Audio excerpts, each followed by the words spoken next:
किसी भी वक्त किसी भी समय भारत से पाकिस्तान पर हमला हो सकता है। एक बड़ा हमला एक्सपेक्ट किया जा रहा है और हम जैसे जैसे आगे बढ़ रहे हैं तो उस हमले में के होने में समय कम रहता जा रहा है। अब देखिए, इस वक्त हमारे सामने 3-4 बहुत बड़ी डेवलपमेंट सामने आई हैं, जिसमें एक मोदी साहब का एक और मैसेज आया है। वो बहुत बड़ा मैसेज है पाकिस्तान के लिए और दुनिया के लिए कि उस मैसेज में मोदी साहब ने क्या कहा है। 4-5 बजने वाले हैं और हमारे भी इधर रात के 2 बजने वाले। तो सर हम क्या करें अगर हमारे इंफॉर्मेशन मिनिस्टर साहब आधी रात को आके और मीडिया से बात करके ये कहेंगे कि 24 से 24 से 34 आवर्स के अंदर भारत अटैक करने वाला है, मिलिट्री अटैक पाकिस्तान पे होने वाला है, तो आप बताइए क्या होगा फिर। दोस्तों, बड़ी डेवलपमेंट ये हुई है कि भारत के minister for external affair doctor Jaishankar ने अभी यूएन सेक्रेटरी जनरल को फोन किया। जयशंकर ने जो अल्फाज बोले हैं वो बड़े सख्त हैं। उन्होंने ये कहा है कि इंडिया जो है that is completely clear, it has a resolve कि जो परपिट्रेटर्स हैं, प्लानर्स हैं, बैकर्स हैं इस अटैक के, they will be brought to justice. ये उन्होंने बात यूएन सेक्रेटरी जनरल से की है। पाकिस्तान में एक मिडनाइट आधी रात के 2 बजे एक प्रेस कॉन्फ्रेंस की गई है, जिसमें यह कहा गया है कि भारत अगले 24 घंटे के अंदर पाकिस्तान पर हमला करेगा। और दूसरी तरफ भारत में क्या हो रहा है? भारत में प्राइम मिनिस्टर नरेंद्र मोदी की तरफ से फ्री हैंड दे दिया गया है। फ्री हैंड दे दिया गया है फोर्सेस को कि जो करना है आप करें। ये जब बैठकें राजेश सर होती होंगी तो पाकिस्तान के जहन में यही डर सबसे पहले आता होगा कि न जाने क्या फैसला भारत ले ले। प्रधानमंत्री जब कहते हैं समय कम है, फैसले बड़े हैं, लक्ष्य बड़े हैं, तो पाकिस्तान को डर लगता होगा और इसीलिए भभकियां देना शुरू, गिदड़ भभकियां। पिछली बार जब हिंदुस्तान आर्मी पाकिस्तान में घुसी थी तो पाकिस्तान के 2 टुकड़े हुए थे। इस बार पाकिस्तान के कितने टुकड़े होंगे ये शायद पाकिस्तान भी समझ नहीं सकता है। बहुत जल्द बड़े फैसले होने जा रहे हैं। कह रहे हैं, जल सिन्हा कह रहे थे जी एक ही रास्ता है। पाकिस्तान अगर अपनी गलतियां, पुरानी गलतियां मान ले और अपनी सब तंजीमों को दुनिया के सामने लाके खड़ा कर दे और अरेस्ट कर दे और जो जो देशों में उन्होंने अत्याचार किए उनको हैंड ओवर कर दे, शायद पाकिस्तान के साथ इतना बुरा नहीं होगा जो होने जा रहा है अगले कुछ दिनों में। जो डिफेंस मिनिस्टर हैं ख्वाजा आसिफ पाकिस्तान के, उन्होंने भी रॉयटर से बात करते हुए एक बड़ी अहम बात की है। सरवाइव करने का है, उसके लिए क्या बहुत जरूरी है और वो क्या करेंगे ऐसी सिचुएशन में। और साथ ही जो तीसरी खबर है, ये कहा जा रहा है जो पाकिस्तान की आईटी मिनिस्टर हैं, जो कि आई थिंक ख्वाजा आसिफ की भतीजी ही हैं, भतीजी या भांजी हैं, जो भी हैं, वो उन्होंने उनकी तरफ से ये बात कही जा रही है कि उन्होंने ये कहा है कि जो पाकिस्तान का साइबर सेक्टर है वो इस वक्त अंडर अटैक है और डेंजर में है। अब देखिए, साइबर सेक्टर की जब हम बात करते हैं तो साइबर इंफ्रास्ट्रक्चर यानी कि वेबसाइट्स, डिजिटल इंफ्रास्ट्रक्चर होता है ये।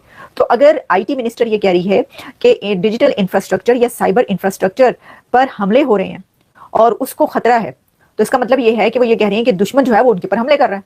तो मतलब ये है कि आपका पहले पानी का डर था और फिर उसके पहले पानी बंद होने का डर था, फिर पानी उन्होंने छोड़ दिया, इसका डर था, और अब साइबर का डर हो गया, और उसके बाद जो हमला होना है उसका तो डर है ही है।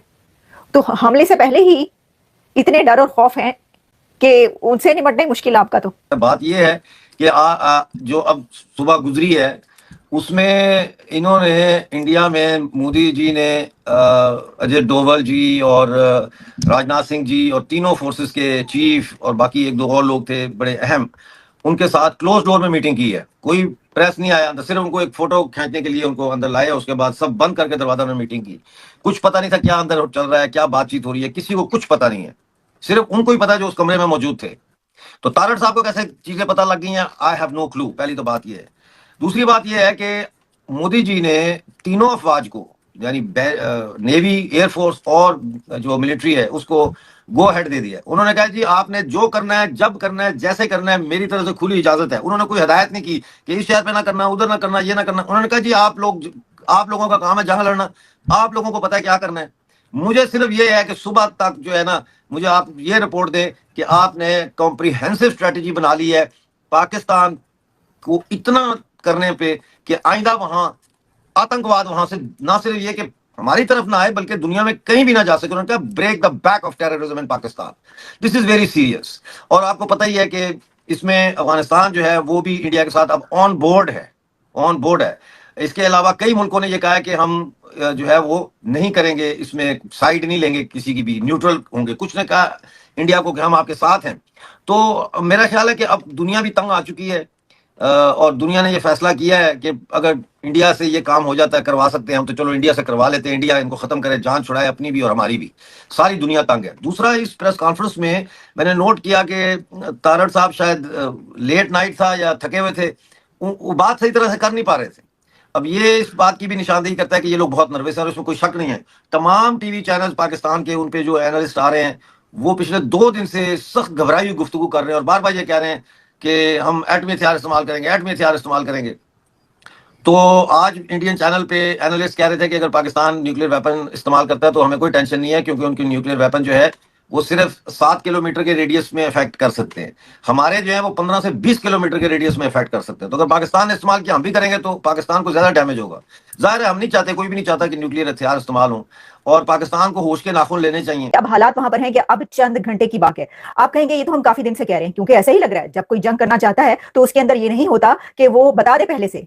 अभी भारत की तरफ से कुछ बताया नहीं गया, तो क्या पहले हम ये बात कर लें कि पाकिस्तान में एक आधी रात को प्रेस कॉन्फ्रेंस करने की क्या जरूरत पड़ गई? तो देखिए, आप जान लें कि जो इंफॉर्मेशन मिनिस्टर हैं अता तारड़, उन्होंने आधी रात को अचानक टेलीविजन चैनल्स पर आकर एक प्रेस कॉन्फ्रेंस की लाइव, और पूरा पाकिस्तान जाग गया। 2 बजे हड़बड़ा के सब उठ बैठे कि क्या हो रहा है, बल्कि उठ क्या बैठे, सब जाग ही रहे हैं। एक पैनिक क्रिएट हुआ है और सब ये सोच रहे हैं, देख रहे हैं कि कब आवाजें आनी शुरू होंगी, कब बमबारी शुरू होगी, गोलाबारी शुरू होगी। जो इस वक्त हालात हैं हम आपको वो बता रहे हैं, जो सिचुएशन है वो तो यही बता रही है।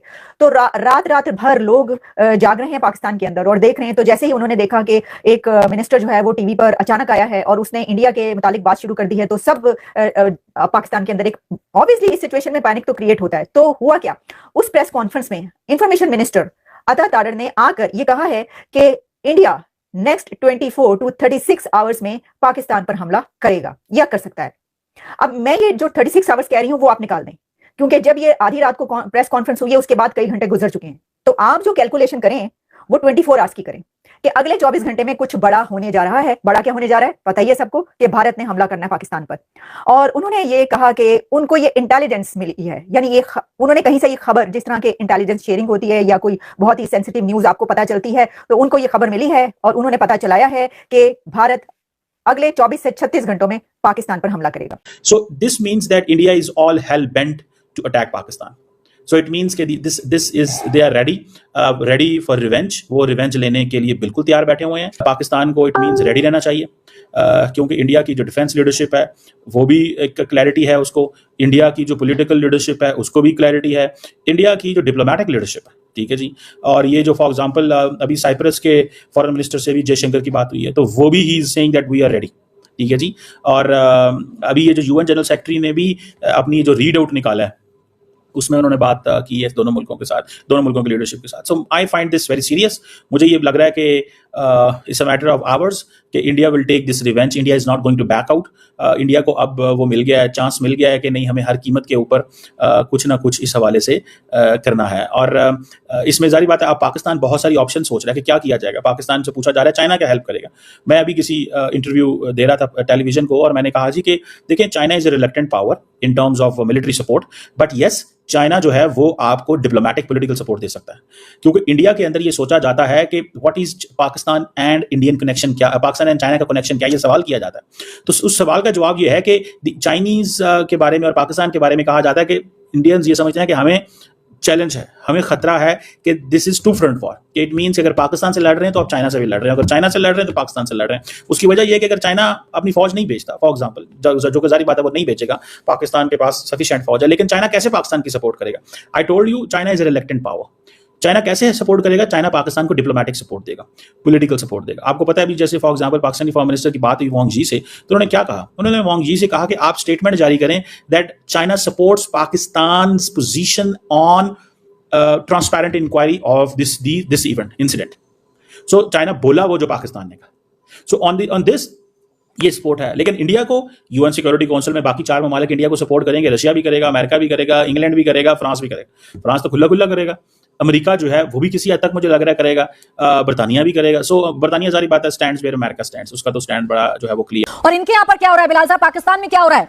हनीफ अब्बासी रेल मंत्री, रेल चलाने का काम है, ट्रेन मैनेजमेंट का काम है, रेल देने का काम है, वो बता रहे हैं भारत को कि हमारी मिसाइलों का रुख भारत की तरफ है, हमने गौरी, शाहीन और गजनवी जैसी मिसाइलें और 130 परमाणु बम सिर्फ सजाने के लिए नहीं रखे। ये पाकिस्तान है जिसकी बुनियादों में करप्शन है, जिसकी बुनियादों में मिलिटराइजेशन है, जिसकी बुनियादों जो नफरत पे है। 1947 में इन्होंने किस बिया पे ये मुल्क बनाया था? दो कौमी नजरिया क्या है कि हिंदू मुसलमानों के साथ नहीं रह सकता।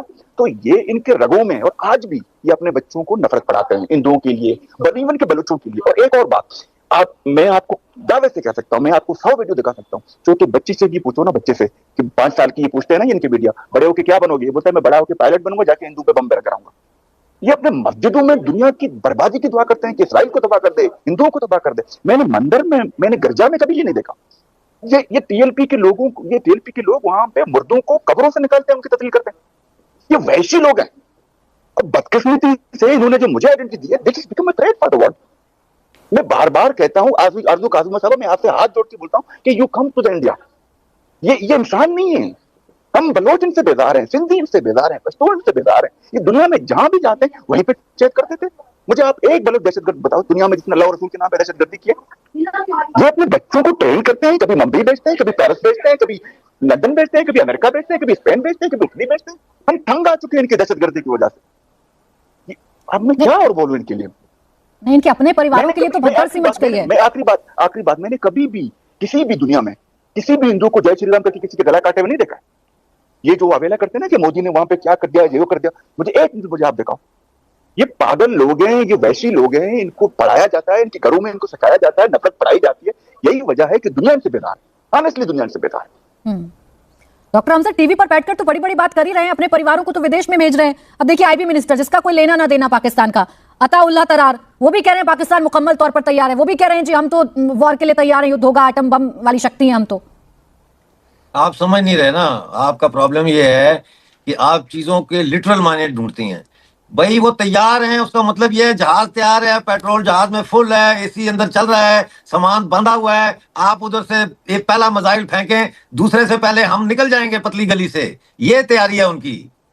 कहते नहीं है जब जाना हो किसी एक शहर, दिल्ली से कर्नाटका जाना हो तो कहते हैं हाँ भाई तैयारी है पूरी, वो कहते हैं हाँ जी पूरी तैयारी है, बुलाएं फिर टैक्सी।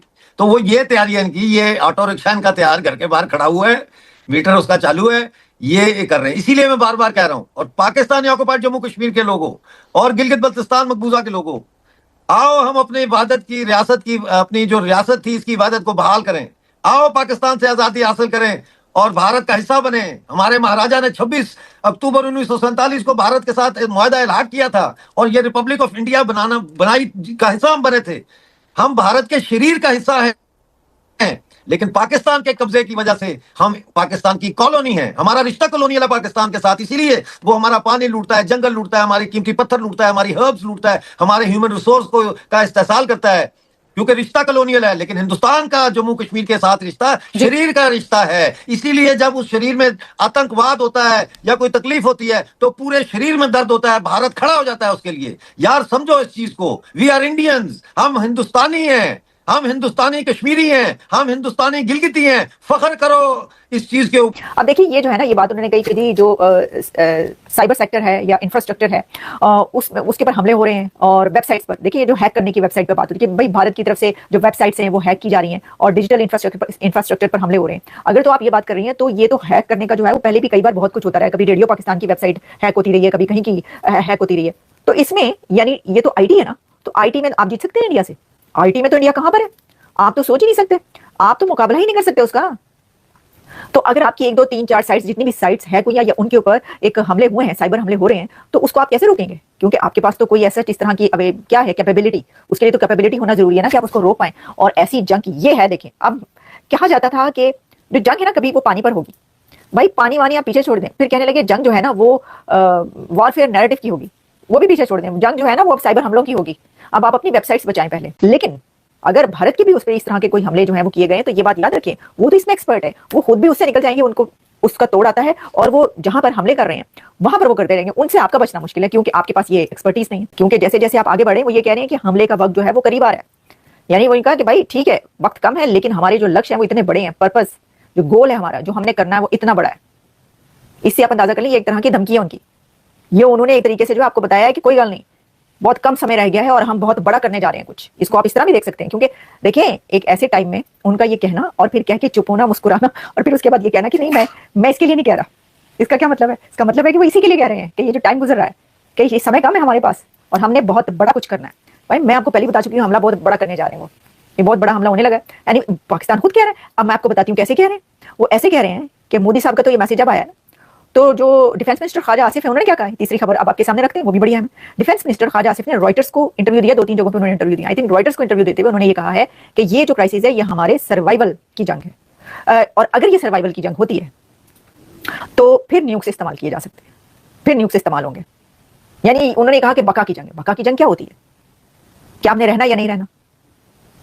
तो उनका कि अगर ये हुआ तो फिर हमें ये जो न्यूक्स की बात हो रही है फिर इस्तेमाल करने पड़ेंगे। भाई पहली बात तो ये कि ये जो है ना न्यूक्स यूज करने का ये धमकी वमकी, ये बड़ी अब पुरानी बात हो गई। और पाकिस्तान को जो है ये इस चीज के पीछे नहीं छुपना चाहिए कि जी आप वो करवा लें इंक्वायरी, जो है ना न्यूट्रल इंक्वायरी करा लें। ये कोई क्रिकेट मैच तो नहीं है कि जहां में न्यूट्रल एम्पायर्स होते हैं, आप इंटेलिजेंस शेयरिंग करते हैं एक दूसरे के साथ।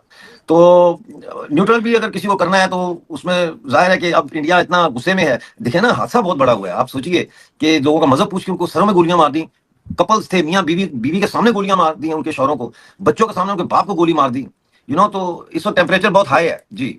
सर न्यूक्लियर वेपन की तरफ तो मेरा नहीं ख्याल के कोई जाएगा, ये तो सिर्फ स्टेटमेंट्स होती हैं हमारे पॉलिटिशियंस की। लेकिन जाहिर है अगर ये कहा गया है मोदी जी की तरफ से, या जो खबरें आ रही हैं कि उन्होंने अपनी आर्मी को फ्री हैंड दिया, अभी आपने भी जिक्र किया, उसके बाद ही इन्होंने शायद ये इतनी रात को इनको लगा कि मीडिया को बता दें। और दूसरा ये कि जाहिर है यूरोप वगैरह में हर जगह, अमेरिका में सुबह होगी या दिन होगा, इस वजह से आपको लगता है क्योंकि इन्होंने दोनों जबानों में तकरीर की है, इन्होंने पहले उर्दू में बताया, उसके बाद इन्होंने उसी को इंग्लिश में ट्रांसलेट करके बताया। तो क्या ये इंटरनेशनल कमेटी को आवाज दे रहे हैं, क्या कर रहे हैं?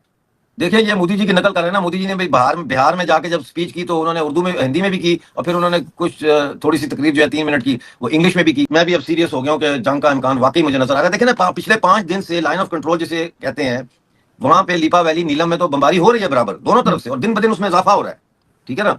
और तो अब ये क्या करते हैं ये देखा जाएगा। फिर इन्होंने जो मिसाइल ट्राई किया है नेवी के शिप से, वो कोई इन्होंने डराने के लिए तो नहीं इस्तेमाल किया ना, उन्होंने चेक किया है कि भाई इसको वर्किंग कंडीशन में लेके आओ, तो फिर वो एक उन्होंने ड्रिल की छोटी सी, ये चीजें हैं जी। लेकिन सर जैसा कि इनकी आई है प्रेस ब्रीफिंग आई है ताताड़ साहब की, उसके फौरन बाद ही जो है वो ये खबर भी टीवी पर चलाई जा रही थी कि अमेरिका के जो फॉरेन मिनिस्टर हैं उन्होंने भी कहा है कि दोनों कंट्रीज जो हैं वो ज्यादा सूरत हाल को खराब ना करे, सिचुएशन को ज्यादा ना बिगाड़े हिंदुस्तान और पाकिस्तान। अमेरिका आपको लग रहा है बीच में आएगा, अमेरिका रोकेगा ये जो कुछ होने जा रहा है, अगर होने जा रहा है?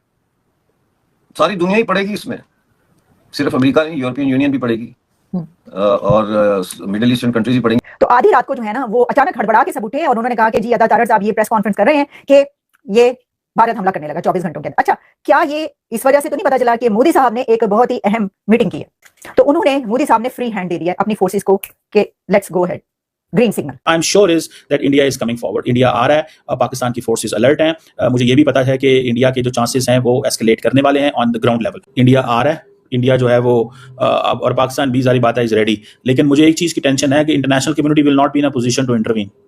इंटरनेशनल कम्युनिटी इंटरवीन नहीं कर पाएगी। और अगर ये मैं एक बात बताऊं, अगर लिमिटेड स्केल कॉन्फ्लिक्ट हो जाता है, अगर लिमिटेड स्केल कॉन्फ्लिक्ट हो जाता है, अगर आप ये ज़हन में रखें, तो फिर nothing is going to stop. कुछ भी रुकेगा नहीं। मैं नहीं समझता कि कुछ चीज़ें रुकेंगी, चीज़ें फिर चलेंगी। और पाकिस्तान इस दफ़ा कह रहा है कि हम जनाब आएंगे, ताकत से आएंगे, लड़ेंगे, पूरा लड़ेंगे। लेकिन क्या अमेरिकन अगर कोई ऐसी सिचुएशन पैदा होती है तो डायरेक्ट इंटरवीन कर पाएंगे? क्या अमेरिकन डायरेक्ट इंटरवीन कर पाएंगे? I don't think so. India इस वक्त जो है ना वो थोड़ा गुस्से में भी है। गुस्से में सेंस में कि अमेरिका उस तरह नहीं बोल रहा जिस तरह अमेरिका माजी में बोला करता था। मतलब है कि आपको ये लग रहा है कि ऐसा कुछ होने जा रहा है, तो भाई फिर ये ऐसा होने ही क्यों दिया? ऐसा समय आने ही क्यों दिया? ऐसा वक्त आने ही क्यों दिया कि जब जान के लाले पड़ जाए? नहीं होना चाहिए था। नहीं, जो इस वक्त जो है देखिए ना, आप पहले ही कह रहे हैं कि वहां पे न्यूट्रल इन्वेस्टिगेशन करवा लेते हैं, फिर कह रहे हैं ईरान मीडिएशन करवा देता है, फिर अब कह रहे हैं टर्की मीडिएशन करवाना चाहता है, चाइना को कह रहे हैं कि जी दरमियान में पड़े। तो फिर ऐसे जो काम नहीं करने से यानी ये कि फिर जो ताल्लुकात हैं, जो रिलेशंस हैं उनके साथ, भारत के साथ अच्छे बना के रखने थे ना। 24 से 28 घंटे इस तरह उन्होंने कहा कि अगले 2-3 दिन के अंदर जो है वो कुछ हो सकता है। लेकिन साथ में मैं ये भी देख रही थी कि कुछ लोग मीडिया पर, सोशल मीडिया पर कह रहे थे कि जी ये मई तक बात जाएगी, ये जाएगी मई के स्टार्ट में होगा, मई की 5 तारीख को कोई कह रहा है, कोई कह रहा है मई के शुरू, मतलब मई की शुरू तारीखों में ही होगा, जब होगा, अभी नहीं। यानी अभी तो अप्रैल के ही 2-3 दिन बाकी है ना, तो देखेगा वो जब ठीक है। अगर इतने दिन है तो फिर अपने साइबर सिक्योरिटी जो उसको बेहतर कर लें, हमले जो है उनसे निमट लें आप अब तो बस देखते हैं, अभी तो पार्टी शुरू हुई है भाई, अभी तो पार्टी शुरू हुई है। अभी तो उन्होंने पहले वो पानी बंद कर दिया, फिर उन्होंने पानी खोल दिया, फिर उसके बाद जो है वो LOC पर जो हालात इस वक्त जारी हैं, जंगो जदल हो रही है। और ये तो मोदी साहब ने कह दिया, समय कम है, लक्ष्य बड़े हैं। अमेरिका के बस में हिंदुस्तान पाकिस्तान की तो लीडरशिप जो है वो तो बात सुनती है ना अमेरिका की, आपको नहीं, लगता है मेरा ख्याल है रुकेंगे? अमेरिका भी चाहता है कि पाकिस्तान के टुकड़े हों, क्योंकि वो चाइना को काउंटर करना चाहते हैं। वो CPEC नहीं चाहते कि कामयाब हो अमेरिकन भी। और बडग्राम बेस पे उन्होंने जो वापस अपना कंट्रोल लिया है, वो इस ईरान के लिए नहीं लिया, वो चाइना के लिए लिया है। तो ये चीजें देख के मुझे महसूस होता है कि इस खिते में बड़ी तब्दीली आने वाली है। लेकिन सर इस जंग से आपके ख्याल से पाकिस्तान को क्या नुकसान हो सकता है, और उसके साथ ही उसके बाद ही कि मतलब हिंदुस्तान आपके ख्याल से उसको क्या नुकसान हो सकता है? इसकी इकोनॉमी तो बहुत से लोग कह रहे हैं कि हिंदुस्तान की भी खराब हो जाएगी अगर इन्होंने जंग छेड़ दी। देखिए, इकोनॉमी पे तो असर पड़ेगा इंडिया की, इसमें तो कोई शक नहीं है, लेकिन वो सस्टेनेबल है, वो उसको रिकवर कर लेंगे बड़ी जल्दी, मेरा ख्याल है। पाकिस्तान को क्या नुकसान होता है, हु केयर्स कि पाकिस्तान को क्या नुकसान होता है। मैं तो ये सोच रहा हूँ कि इसका फायदा जो है वो बलोच को, वो POJK के लोगों को, गिलगित बल्तिस्तान के लोगों को, सिंध के लोगों को जो है वो क्या फायदा पहुंच सकता है इससे। और इसीलिए मैं बार बार कह रहा हूँ रेवोल्यूशनरी डिफीटिज्म की पॉलिसी अपनाई जाए। इसीलिए मैं बार बार कह रहा हूँ कि इस दफा इस फौज के लिए अपनी जानें कुर्बान ना करना, बल्कि इस फौज से जान छुड़ाने के लिए अपनी जानें कुर्बान करो अगर करनी है तो, खासतौर पर पंजाब वाले भी। क्योंकि ये जनरल देखें, अगर आप पाकिस्तान को बचाना चाहते हैं तो ये मोदी ने आपको एक गोल्डन चांस दिया है। सारे उठ जाओ, मारो इस फौज को, खत्म करो इन जर्नैलों को। देखें, इंडिया आपकी जमीन पे कब्जा नहीं करेगा, उसको नहीं चाहिए। ये कितने हैं, 25 करोड़ रेडिकलाइज्ड मुसलमान नहीं चाहिए उनको, ना उनको आपकी जमीन चाहिए। उनको अपने घर में अमन चाहिए, अपने घर में शांति चाहिए। वो इसलिए आ रहे हैं, वो आके सारा अपना काम करके अगर उन्होंने किया तो चले जाएंगे। एकदम एक्सट्रीम पे जाने की क्या जरूरत है? नहीं, एक्सट्रीम पे तो पाकिस्तान लेके गया सिचुएशन को। ये पहलगाम का जो इन्होंने करके कोशिश, इनका ख्याल था कि पहलगाम का करेंगे और फौज की जो साख है पाकिस्तान में उसको हम वॉर जिंगोइज्म के जरिए बहाल करेंगे और लोग फौज के पीछे खड़े हो जाएंगे, क्योंकि फौज पे तो हर जगह मार पड़ रही है और लोग गालियां दे रहे हैं। पंजाब में PTI वाले दे रहे हैं, बलूचिस्तान में बलोच दे रहे हैं, KPK में पश्तून दे रहे हैं, सिंध सारा बंद पड़ा है, आज 13वां दिन हो गया है।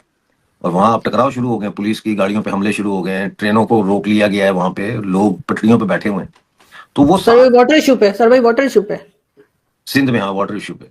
तो वो एक नेशनल जिंगोइज्म पैदा करने के लिए इन्होंने हो सकता है ये किया हो पहलगाम, लेकिन वो इनको उल्टा पड़ गया। जाहिर है सारे ताने बाने टेररिज्म के तो पाकिस्तान से ही मिलते हैं और कश्मीर में पाकिस्तानी टेररिज्म कराता है। तो सबूत देख लेंगे बाद में, पहले इसका तो मकू ठपे।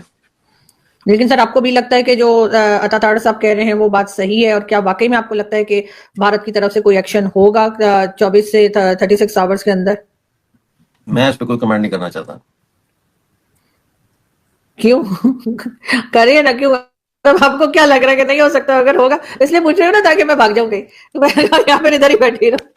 आप कैसे भागेंगी, आपका तो बैंक अकाउंट फ्रीज हो गया है, पासपोर्ट हाँ वो तो है, बिल्कुल नहीं, मैं पैदल भी भाग सकती हूँ ना सर, बाकी मैंने सुना है 2 दिन के लिए वाघा बॉर्डर खुला हुआ है, उसे क्रॉस कर जाते। हाँ कर लो। लेकिन ये कि नहीं, मजाक के अलावा सर आपको लगता है कि वाकई में इस वक्त दोनों कंट्रीज में कोई ऐसा नहीं है जो इस लड़ाई झगड़े को रोक सके, या क्योंकि अब बहरहाल लोग भी जाने तो जाएंगे, पाकिस्तान रोक सकता है और कोई नहीं। वो कैसे? बातचीत के जरिए, डायलॉग के जरिए? तो डायलॉग का तो बात ही नहीं, डायलॉग तो कर ही नहीं रहा भारत। नहीं, बात करेगा ना, अगर बात सेंसिबल पाकिस्तान करेगा तो करेंगे। अगर पाकिस्तान वाले माफी मांगे, एक्सेप्ट करें, POJK के फौरन कहें कि ठीक है जी, हम ये पेंडिंग जो मसले हैं सेकेंड वर्ल्ड वॉर के बाद के, इनको हल करने के लिए तैयार हैं, आए बैठते हैं, बात करते हैं, तो फिर ये मतलब है ball is in Pakistan court, not in India court. सही वार किया है तो अब सहो। जय हिंद दोस्तों, जैसे कि आपने देखा होगा पाकिस्तान की सरकार कैसे डरी हुई है। जैसे कि हम न्यूज़ में देखे होंगे, बहुत जगह पे इंडिया बॉर्डर में 4 राइफल हुए थे कल। तो उससे डरकर पाकिस्तान का डिफेंस मिनिस्टर रात को प्रेस कॉन्फ्रेंस करता है कि इंडिया ने अटैक कर दिया हम पे। अब इन बंदों को कौन बताए, पाकिस्तान के लिए 4 राइफल नहीं, एक ही राइफल काफ़ी है इंडिया का।